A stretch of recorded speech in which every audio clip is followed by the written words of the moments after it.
New world order is we're still at home and many of us are still alone. And that means many of us are alone with our thoughts. And many of us are alone with people who have thoughts that sometimes just are perplexing and disturbing and get us all a little off kilter. So tonight we wanted to have some real talk about what's real, what we can do about it, and how to maybe move forward a little bit and kind of put the focus back on ourselves, make ourselves the priority, and sort out what we can do to help ourselves and to help those that we love. Welcome to Life, Love, and Lessons. Tonight, we are joined by Dr. Ish Major, psychiatrist, co-host of WeTV's Marriage Boot Camp. Also with us is Judge Lynn Toler, longtime standing judge on divorce court, family expert, and just general overall aficionado of family life and really keeping it real. And day after day, she shares her own life and helps us better understand our own. We're also joined by Alyssa Gruber, psychologist, advocate, change maker, and author, and meditation guru. I'm Louisa Eyler. I'm a TEDx speaker. I'm a college professor, and I'm a licensed social worker. And tonight, we hope to just help you get through. And I found a fortune cookie today. And the fortune cookie says, I'll just read it. It says, you can fix it with a little effort and some positive attitude. So hopefully, after these next 45 minutes, we'll be able to just make you a little happier and breathe a little easier and really just help you get back on track and help you get through. Welcome to Life, Love, and Lessons. So you know how we do. We just keep it real, and gosh, Judge Lynn really has her ear tuned to the heartbeat of America. And I thought, you know, one of the things that we see right now in these uncertain times is that people are posting nasty stuff, right? Maybe nasty stuff to stay trending or just to get a rise out of others. And what have you seen, Judge Lynn? And what are people saying? And, you know, is it good for people? Well, I mean, it's a difficult time. And in a time when we don't control much, it's fun to be able to reach out and touch people that you otherwise wouldn't be able to have contact with, and do things to them. It makes you feel powerful. It makes you feel in control. And it makes you feel like you aren't just flapping around in the water and just bobbing about with the tides. It makes you feel powerful to do things like that. And I think that now that we have segregated, you know, the face-to-face from what you say, it becomes that much easier to be that much nastier. And the trade-off is, if you're nasty enough and rude enough and funny enough about it, you'll get a lot of likes and retweets. So it's kind of a self-fulfilling prophecy. It just propels itself on its own negative energy. One of the things that I think is interesting is sometimes when people are posting a lot of stuff about themselves, then I find them looking at themselves and asking themselves, you know, did I get new wrinkles? Do I look okay? Like really turning the energy inward. And what are your thoughts for kind of how to move past beyond that? And is it helpful? And what happens when you get stuck? Well, I mean, you know, we were talking before this. I mean, we were talking about depression and stuff, and it's something from which I suffer a great deal. And not a great deal. I don't mean to say that. Like maybe once a year it gets ugly. It's gotten ugly a couple of times since COVID started. And my process has always been, it's, you know, once I'm in it, I'm kind of stuck. So I do a whole lot of stuff to stay out in front of it in order to train my brain to do something else. So, you know, I do working out on the treadmill. I stay busy. I don't drink alcohol because it's a depressant. It's fun in the moment, but the next morning it's a monster. And I do things to keep me uplifted and motivated, knowing that my mind can easily shift into that dark place. Yeah, and I think that's what it is. Sometimes we get into that dark place and we have self-defeating, self-doubt, and it really changes not only our relationships with ourselves, but it changes our relationships with others. So Dr. Ish, you know, what can we do about this when we're just so negative? Like, how do we fix it, and how do we be ourselves and be good for others? Yeah, I think depression plays a bigger part in relationships than what we think. Because everybody says, you know, I want to be in a happy relationship. I want to be in a healthy relationship. And in order to be in a happy relationship, the first thing you've got to do is actually feel like you're worth being in one, right? And so if you're sad, if you're depressed, if you're not feeling up to snuff, you know, then that's going to make that extraordinarily difficult. And so the big thing when it comes to self-doubt and self-defeating behavior, it's just that's your story, right? That's the story about you that you tell yourself, right? We all have these stories about ourselves that life has taught us, mama and daddy have taught us, ex-lovers and old friends have taught us. And we also have our love stories, right? Everybody's got their own love story, whatever that narrative is in your head. You know, dating is hard. It's a jungle. All men cheat. There's no good, no fish in the sea, right? Whatever that story is, that's the story that you're telling yourself. And more times, not 90%, not 80%, but more times than not, it's a self-defeating story, right? Because we're all guarding against being disappointed. And so, you know, I really want this relationship. I really want this love, but I don't really think I'm going to get it. So I'm going to tell myself a story that's going to prepare me for that eventuality, right? We're all guarding against, you know, getting that disappointment. So I think the thing you really got to do is just find a way to remind yourself on a constant basis that this is possible. And why not me? Yeah, I deserve it too. If they can be happy, why can't I be happy? But that's much easier said than done. Can I pose a foundational question, since I got 3 mental health experts here? The foundational questions I think all of us lay people need to know is, what's the difference between depression and being blue? A clinical thing and a sad thing. I think one of the big problems, Judge, is, you know, the word depression doesn't really have a lot of meaning for us because it means something different for everybody. Right. Exactly. In my mind, it's a way it inoculates us against the feeling. So I never use the word when I'm talking to people, because they're like, people are coming up, am I depressed? What does that mean? And I was like, I don't know if you're depressed or not, but you look sad, right? My gas pedal gets depressed in my car when I put my foot on it. The stock market gets depressed. People get sad, right?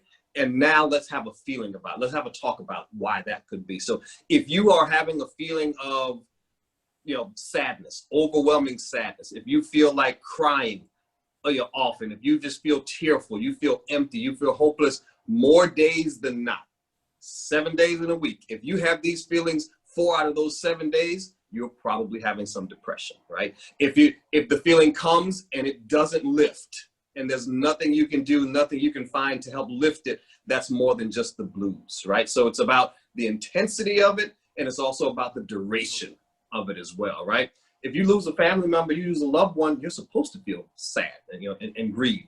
If it's going on for months on end and it never lifts, now we got to think about it. So it's always about putting things in context. If it's affecting you to the point where every time your partner says something, you're snapping at.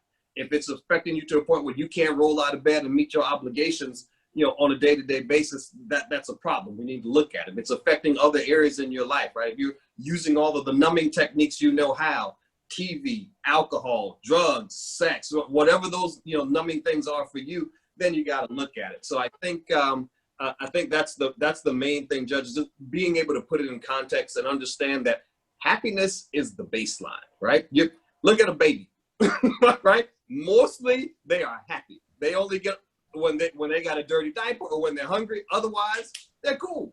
And so that's how we're supposed to be. It's our baseline. And if more days than not we're showing up and not feeling that, then that should kind of trigger alarm to go off and say, hey, you know, let me take a closer look at this. Mm-hmm.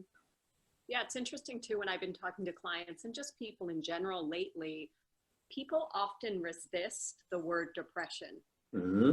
It's really loaded, front loaded with a lot of negative stigma. So very akin to what you're saying, what I'll ask people is, if I were a fly on the wall observing you, what would I see? And where is your life stuck? Because that stuckness, typically, if you start unpacking it, looks like I'm not exercising as much. I'm not cleaning the apartment because no one's coming over, who cares? Like, I don't really need to focus on what I'm eating because I'm just going to be eating the same thing tomorrow night. Everything starts to dull and functionality starts to go down. And the thing about depression that I really want to hallmark is that it lies. Depression is a big, fat liar, because what it starts to tell you is there is no point and it doesn't matter and why should I try and there is no hope.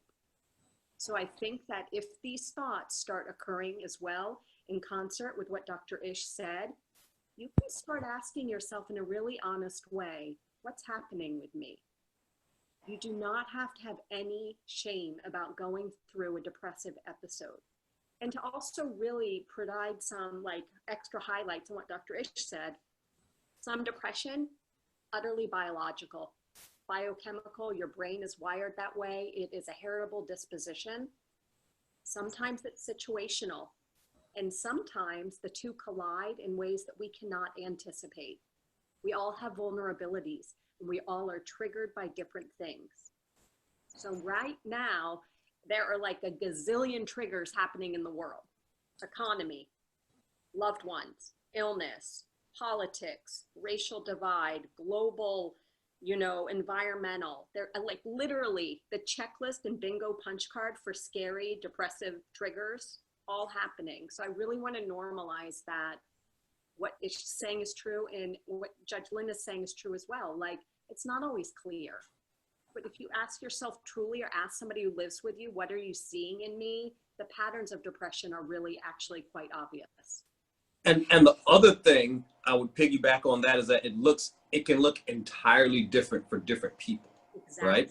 Yeah. Some people get irritable, some people get angry, some people get frustrated, right? One of the things that's usually always the same, Alyssa, and you touched on it, is that loss of interest, right? You're just not interested, in things that normally are fun or give you pleasure, whether it's hobbies, sex, activities, sports. You just don't have the interest. And one of the things I see most commonly when folks come into me is that they're just not sleeping well.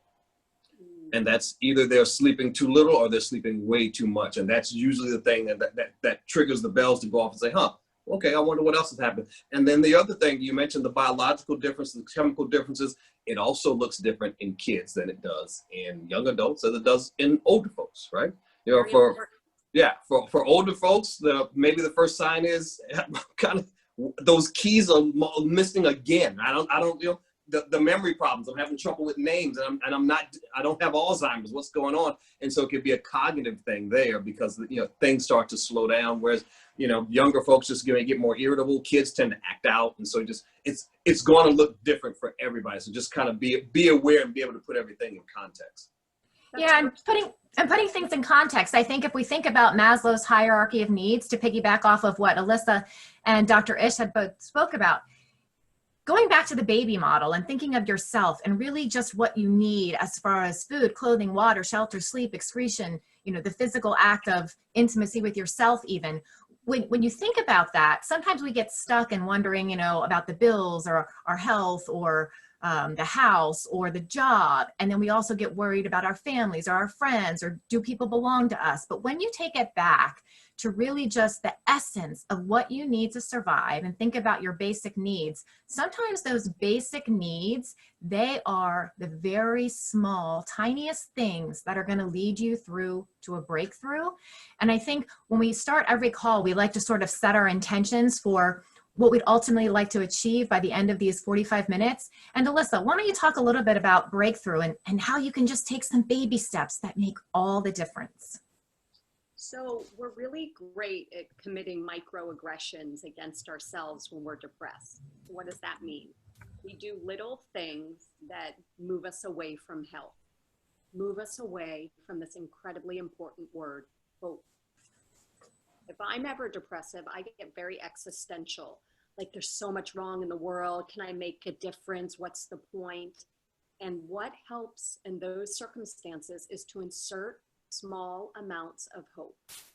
Not everything is going to change at once, but holding on to something that gives you some moments of levity and something towards which you can look is a really great way to help yourself and those around you.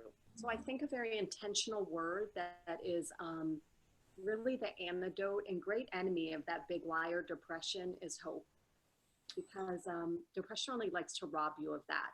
And so I think if we can hallmark that word as a touchstone when times are really tough, I think it can be really helpful and really optimistic. I think hope is the perfect word. And when I was in grad school, I wrote a paper, and I think that hope, to truly be hope, is just like it says, an anagram: having, our problems exposed. HOPE. And I say that because when I look through many of the people on the Facebook live stream and I read through the posts that people have been kind and open and vulnerable enough to post, I know that many of you are struggling. You're struggling right now.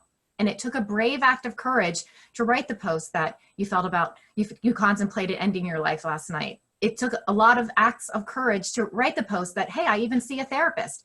Maybe it took a lot of acts of courage just to type in Life, Love, and Lesson Show and join the Facebook live stream, but you're here. And that's good, because where we are right now in the world and where people are with having their problems exposed, I think when we talk about depression and then recultivating hope after a significant life stressor, we're all in this boat together now. So Dr. Ish, maybe you could talk a little bit about how is depression slightly different when it's been almost over-traumatized by a significant life event like a death or the pandemic or some very significant life event? Yeah, so it's different, right? So at that point, we want to look at duration, right? My mom died 7 years ago. You know, hell, some days I'm still depressed about it, but some days I'm still sad about it, but I'm not depressed, right? You grieve. And so depending on the situation, depending on the life event, right? So what's the biggest life event for us as humans? When we lose something, when we lose something we love, which is usually another person.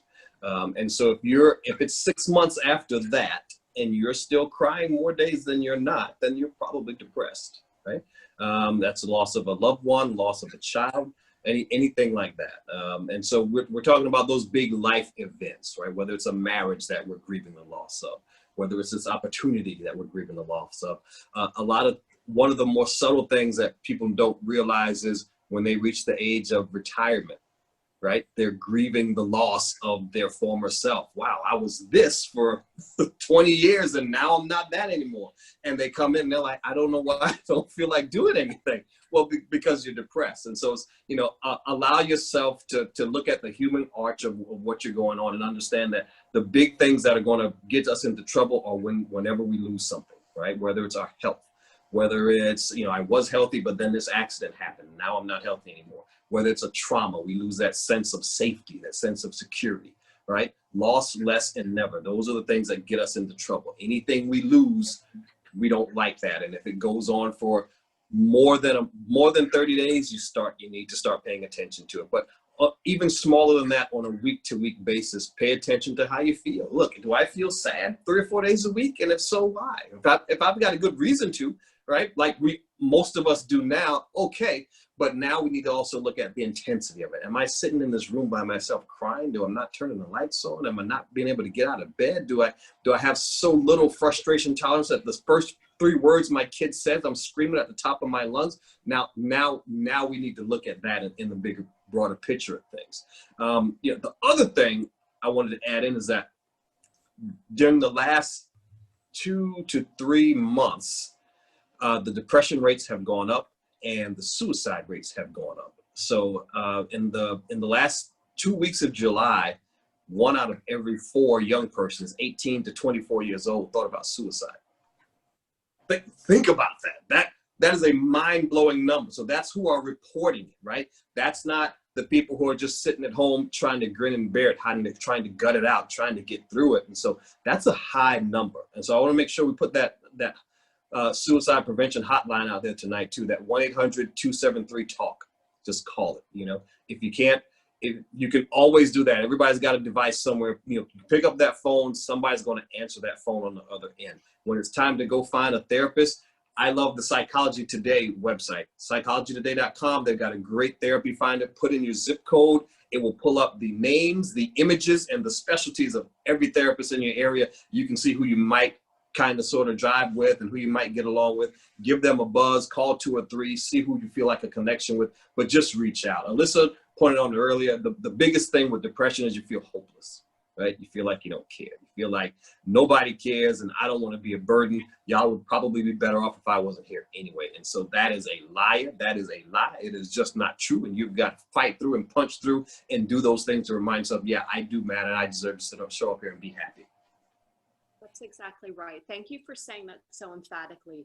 I think that hopelessness can be so lonely.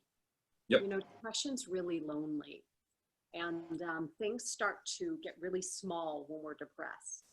The world seems like it becomes very claustrophobic, and our options and the possibilities just start to reduce. So when you start noticing yourself really constricting, when your activities, your contact with other people, your thoughts about the future really start to diminish, there is no shame, and you are not a burden.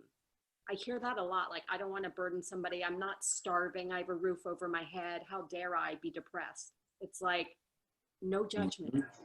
No judgment. You can be incredibly privileged and be depressed at the same time, and that's totally human. So don't hesitate just because you think you have privilege.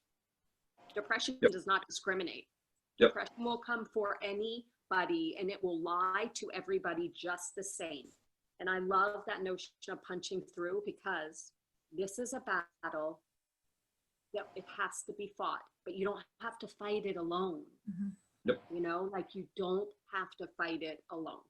Because, and the other thing is, because depression isn't going to fight you alone, right? Depression never shows up to a fight on its own. It always brings its first cousin, which is anxiety, right? Always, half the time, right? And that is my old time friend, Judge. You and I have had many conversations about that. Haven't you though? Right? Yeah. Yes, we have. Yeah. And so, you know, it's just everybody, you gotta have, Judge, I've seen some of your posts about just really good ways of just talking through when those anxious, doubtful moments kind of creep in. Maybe you want to share some stuff about that, but remember, yeah, it's always bringing his cousin always in, right? Oh, anxiety always there. Yeah. And I mean, it's like one half of your brain is just running towards the problem. It's just problem. And the other half is like, I don't care. I can't do anything about it. And I've always found that, you know, some people have been talking to me during the course of this about how they feel. And I think that what I typically tell them is what I do to fight, because I have a depression.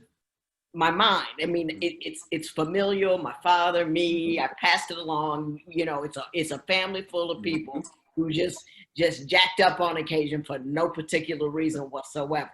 It's completely chemical. Not completely chemical. It can be, you know, but I fight the edges of it all of the time. I have a worry book so I can write it down, because part of the worry is you think you're onto something and you think you're going to forget it. So you write it down so you know it's there. And then you look back at your worry book and see how much of it really happened. I stay on the treadmill, get up in the morning. Free time is a monster. You know, the idle mind, you know, is depression's best friend. I have a list of things to do for the next day because I know I'm getting in trouble or I could get in trouble. I have books to read and I do social things, obligatory social things that I don't want to do because I fight it all of the time.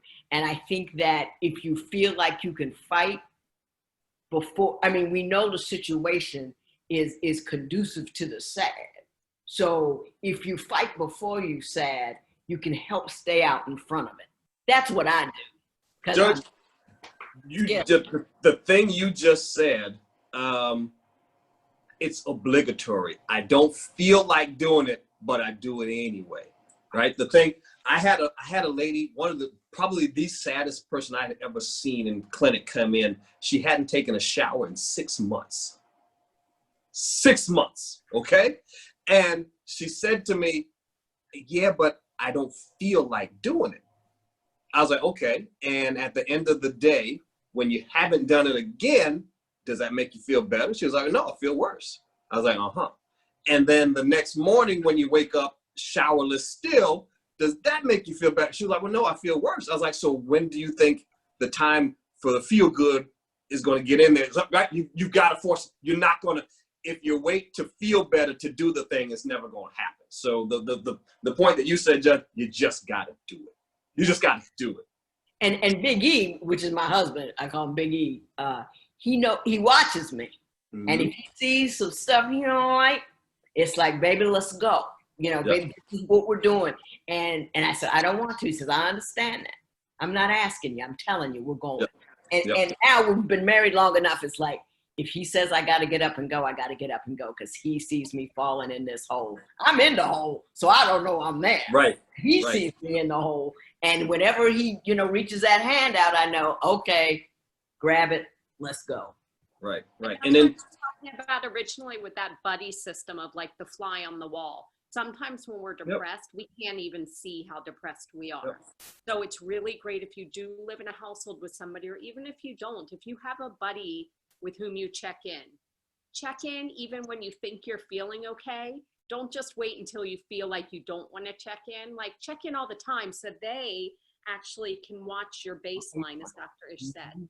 I remember I personally went to a therapist years ago, and it jarred me to the core, and it really changed my understanding of things, because I was going on and on and on and on, because I can go on about my feelings, like feelings.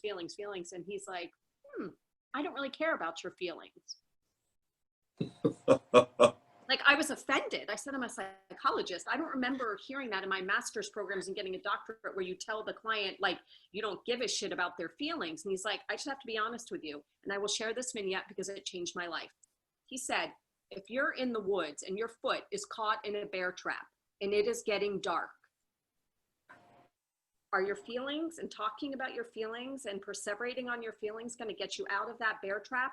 Or do you have to employ every single skill you have to get yourself out of that bear trap, out of the woods, so you're not stuck there overnight in the dark? Good one. I like that. He said, Yeah. we can talk about how if your mother hadn't paid more attention to your brother, you would have gone to Girl Scouts, and then you would have not gotten lost in the woods. We can talk about how your last partner was too cheap to buy you good hiking boots. Like, we can do that once you're out of the woods. Yeah, and I think that Your ass out of the woods. that's good. That's I good. think that's what it is. So when you think of the word depression, whether you think of depression, oppression, impression, that word pression means applying pressure, right? And so the struggle is real, and it already signifies it. It's gonna infer that there's gonna be a struggle.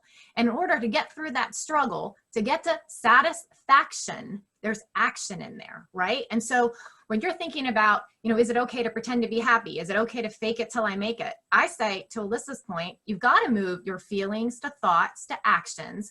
And so even if you make some basic agreements with yourself, which is, you know what?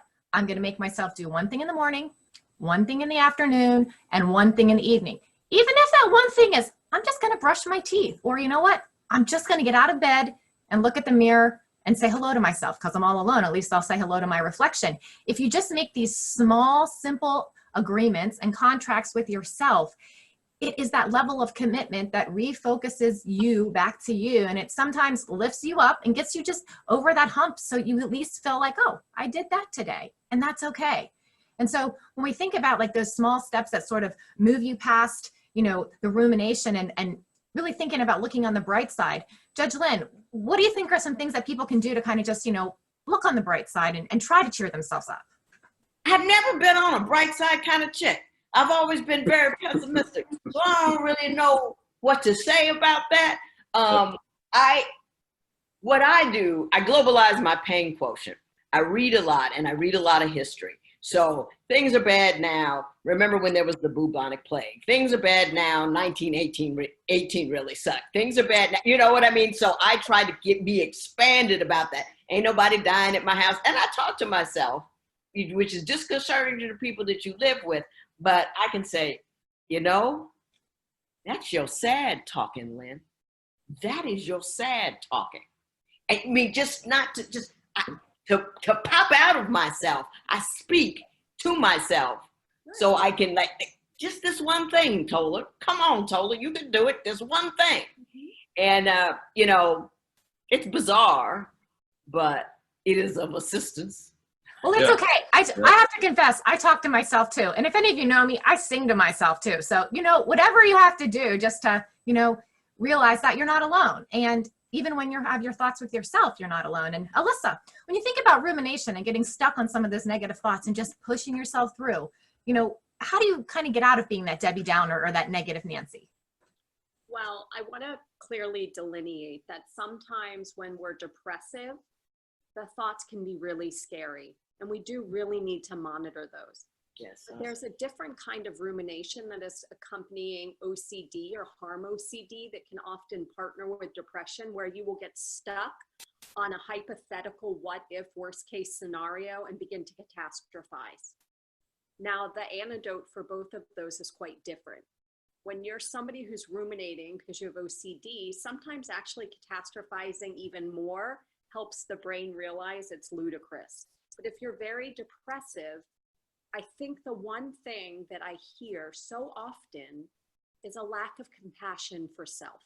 Even Judge Lynn, who I respect with all my heart, like even saying like, oh, I talk to myself, it's weird. It's like, actually, it's not. Actually, it's pretty damn awesome that you are smart enough to take care of yourself, because that's the rub.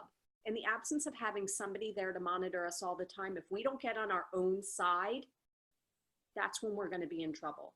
Life is hard enough. We don't need to bully ourselves when we're depressed.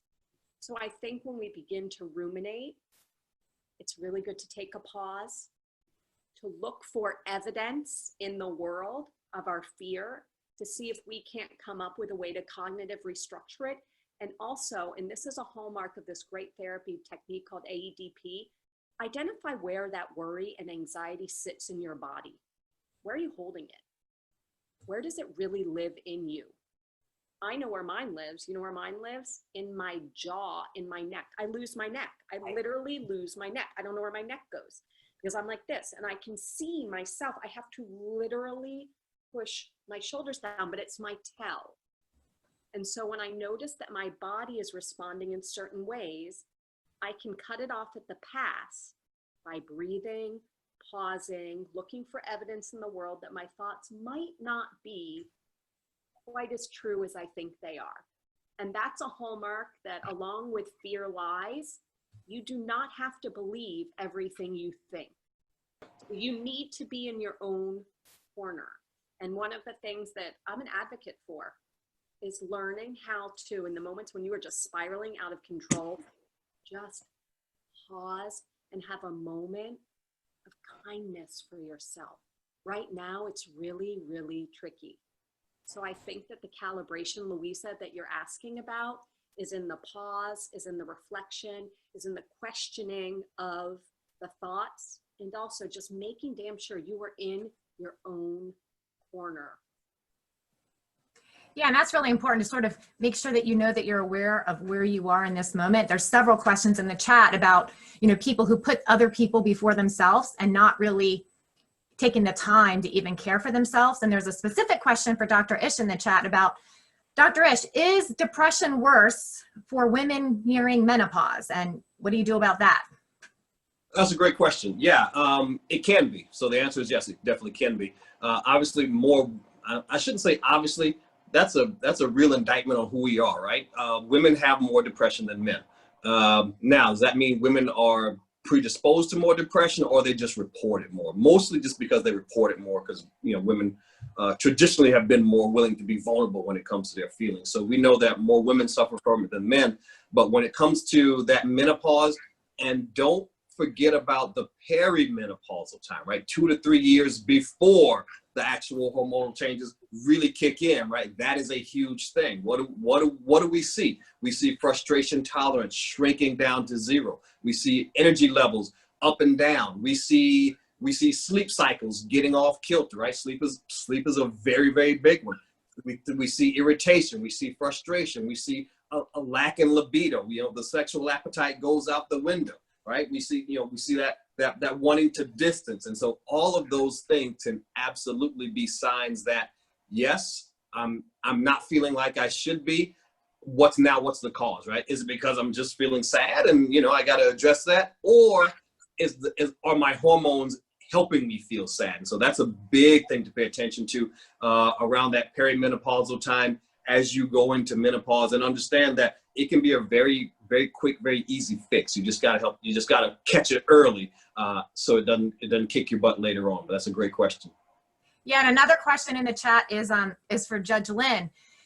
Judge Lynn, given the fact that you have Big E and you have all those boys in your household, people want to know, why is it so hard for men to kind of be open with their feelings, and any special thoughts you have on keeping men in check who might be experiencing depression?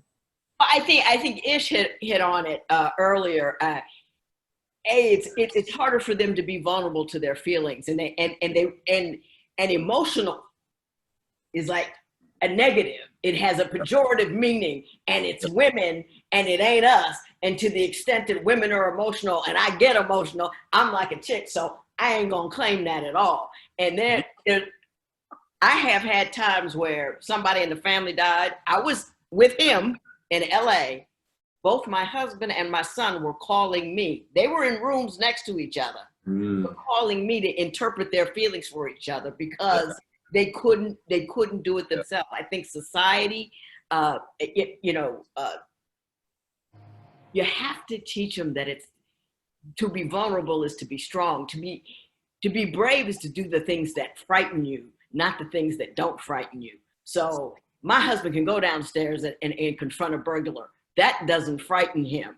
But to say, damn, baby, I don't feel good today, I'm really sad, that would be scary to him. So if we redefine for our fellas, what it is to be brave and to be strong, and I know my husband, if he heard me say this, I ain't with that touchy-feely crap.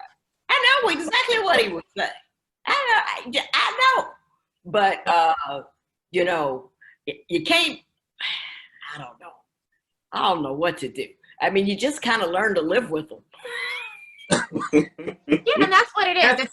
It's moment by moment, sort of understanding that everything's going to be different. And right, what might make one person sad, might be nothing to another person. And what might be seeming like the end of the world for one person is just something so small. So I think we all interpreted it different based on our life experiences and based on things that we've seen. But no matter what, that brief moment that you just take to pause and assess the situation around you and realize that in this moment you're safe. Sometimes a minute or even a second is all it takes to kind of change everything. So this is kind of the part of the show where we give it to Alyssa and we say, give us your best minute and hold your breath or count to 60 or just relax for a few minutes. And Alyssa, the minute is yours. Okay, but don't hold your breath. I want you breathing. Get off the table. None of that. So get comfortable wherever you are and close your eyes if it feels safe for you. And I want you to imagine the most sunny day ever. And you're sitting on the grass next to somebody you love. And the weather is perfect. And there is nothing to do but enjoy yourself. That feeling of joy and possibility and hope, you can access all the time with your breath. Sadness is a part of life,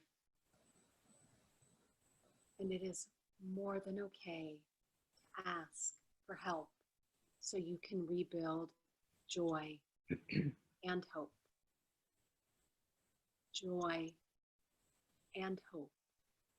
You are deserving of both.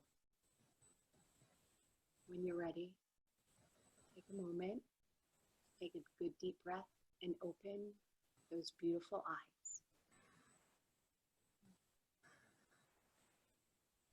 Well, Judge Lynn is smiling. That means it's getting easier. I hate that minute. I was about to say, I need to sign up for another minute. That was pretty good. Okay, call me after. We can do some minutes. I think that's what it is. So many times we just get so rushed. We can't even give ourselves the value of, hey, you deserve a minute. You deserve joy. You deserve happiness. There were several questions in the chat about breakups and feeling depressed. I can tell you, I am the queen of being able to answer those questions. Every time another person broke up with me, I'm hopeless, I'm helpless, I'm unlovable, never going to be a wife. The sad tears would fall. I'd go eat another 10 pounds of cookies. But let me tell you something. Steve Harvey gave me some good advice, although he's not a therapist and he's not on this call. But he did tell me, even when I'm feeling sad, instead of avoiding the weddings, instead of avoiding the birthday parties and avoiding the things where love was, I had to force myself to go where love was, because if I ever hoped to get it, I needed to get closer to it. So rather than avoiding those things that are sort of, making you feel a little unlike yourself, try to muster up the courage to be brave and just dip your foot in the pool and just start going gradually, because you'll be amazed what you can start doing when you just take a minute and little by little Just ease your way in. And, I think that's what it is. It's a little bit by little bit by little bit. Judge Lynn, any thoughts for this week on what people can do little bit by little bit to kind of move in that direction? Remember, this too shall pass. I remember 9/11. I remember 1968. They killed the president. They killed Martin Luther King. This too shall pass. Yeah. Dr. Ish, anything that people can do to kind of make their relationships, a little brighter in the face of depression, or just take care of themselves? What do you think? Well, I think you got to put, number one, you got to put your stress on a call ahead list. You can't let it just show up unannounced, right? You got to see it coming. And there's a lot out there. So that's the other thing. One of the big things with depression is it is the most selfish illness we have, right? It makes you think you are alone and nobody cares. So you have got to reach out. You got to reach out to family. You've got to reach out to friends. You got to, like Judd said earlier, you've got to make yourself go do the thing, right? A really cool trick is help somebody else with one of their problems, right? Give the thing that you're trying to feel. Reach out, pick up the phone, and focus on somebody else's thing, and in helping them do that, you give yourself a nice distraction. You get to extend that minute that Alyssa just gave us, and it helps you feel better because it helps you feel connected. Remember, there's only two things we're here for. We're here for love. We're here for connection. And on most days, we're trying to, I'll take whichever one I can get. And so that gives you the connection. That connection, that's literally your lifeline to help pull you out of that ditch. It really, really is. So never be afraid to do that. Empathy is the key that's going to start the car, that's going to put you on the road to the momentum of a happy, positive feeling that you're looking for. Right, absolutely. Absolutely. And let me just add one more thing. Because depression lies and isolates, it is very difficult sometimes for depressed people to reach out. So if you're doing well, check on the people you haven't heard from in a while. Yep. Don't wait for them to reach out always. It's a two-way street. So if you haven't heard from your friend in a while, instead of wondering, it's probably okay, pick up the phone. You haven't especially heard from your these days. Yeah, especially these days. Especially these days, because there's a lot of folks who are really, really not doing well. So especially these days, just if the thought pops into your mind, as my mama would say, my mind ran on you, so I just gave you a call. Just pick up the phone, send a text. You never understand how huge an impact that could be, because the message is somebody cares. Right. Yeah, and I like to say that it is a struggle, right? And so when things go wrong, as they sometimes will, when the road you're traveling seems all uphill, when care is pressing you down a bit, rest if you must, but don't you quit. And you didn't quit on yourself tonight. You showed up for this call, right? And so hopefully you have gotten some valuable information that you can take for yourself and pass along to others. And for those of you who have looked at the Instagram page and the Facebook page, there are the helplines there, and there's some additional facts and statistics and resources for depression, for suicide, and all of those numbers. And thank you so much for Judge Lynn for, being an advocate for mental health, and Alyssa and Dr. Ish for joining us week after week to kind of just help you through this time and give you a little bit of mental health awareness. And I'd just like to leave you with a closing thought, which is you can choose to be happy or you can choose to be sad. The amount of work in either direction is the same. It's up to you. I hope that you choose happiness. That's Life, Love, and Lessons. Thank you for watching. Bye, guys.